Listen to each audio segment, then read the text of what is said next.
we are not working here from theory, where our theories are the weakest part of what we say. What we're working from is the fact of an experience which we need to make sense of. Now, most of these other-oriented experiences, which are hard to keep track of or make sense of, cannot be commanded freely. They're more in the realm of, you're traveling in a foreign country and you contract a terrific fever and you fall into a vision and you have deep awareness and realization about the nature of life. This is not an experience that can ever be repeated. Or you're alone in a wilderness and you confront a flying object in the sky which seems to trigger strange bursts of thought in yourself.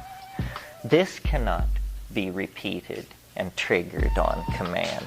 So only in the context of the psychedelic experience and the willed decision to act can you enter this arena of repeatedly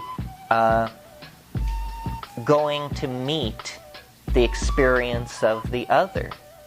And it is a very, very bizarre enterprise. It is not that if we do it enough times, we will understand it or become comfortable with it, because it is not in its nature to be understood, and it is not in its nature to accommodate itself to us. Rather, it's that we've discovered another dimension, almost in the same way that Europeans discovered another world only 500 years ago. In 1992, we will celebrate the 500th anniversary of Columbus's discovery of America. Now, notice that when Columbus set out from Spain, there was a large body of intelligent opinion which believed that he was sailing over the edge of the world, literally, that he was sailing out of mind. And instead, what lay at the end of that voyage was real estate. Immense amounts of real estate. And we have come to terms with that, and in fact now inhabit what 500 years ago was not even on the maps.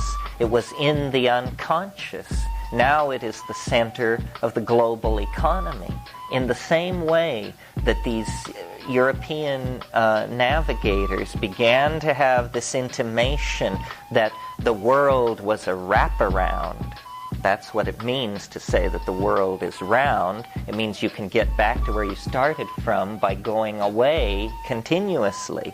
In the same way that the European navigators discovered that the world was a wraparound, I think we are on the brink of discovering that you can start in three-dimensional space and time, move off in a linguistic vehicle, and find your way back to the place you left from. This means that what we call three-dimensional space and what we call the imagination actually have a contiguous and continuous transformation from one into the other. And this is big news. This entirely goes against our Cartesian expectation that thoughts inside, world outside, objects outside, perceptions inside. And this is actually nothing more, this inside-outside thing, than an artifact of European languages. And yet, we take it to be, how God made the world, basically, because we are so embedded in our language that we cannot cognize reality without it. We cannot cognize reality without our language. But then in the psychedelic state, somehow this happens. Somehow syntax is replaced by hypersyntax.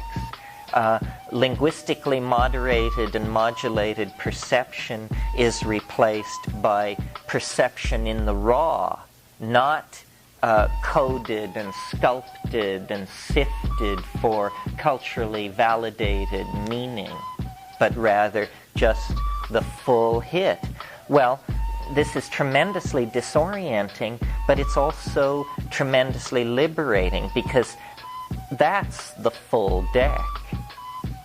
That's when you have full command of the options available within the matrix. If you play the cultural game, it's like playing only with clubs or something, or playing only with the red marked cards.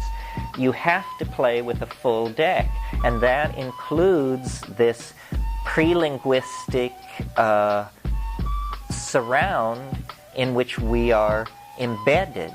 Now, why is it so emotionally charged for us?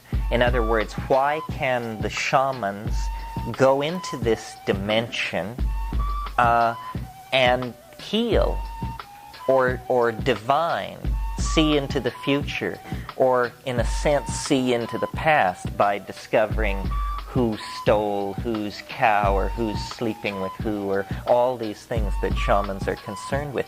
What is this ground of being that we discover by dissolving the cultural machinery of cognition? Well, I think what it is simply reality unpackaged for a historical epoch. In other words, reality uncompromised by the need to be culturally efficacious and useful. And this is precisely what we need to throw light on our culture crisis, because the models that we have used to sanction information that is culturally useful have given us information which is toxic. I mean, we have actually created a toxic relationship between ourselves and nature. We have pursued avenues of questioning, the feedback from which have given us an overpopulated, polluted, ideology-obsessed, unresponsive planet.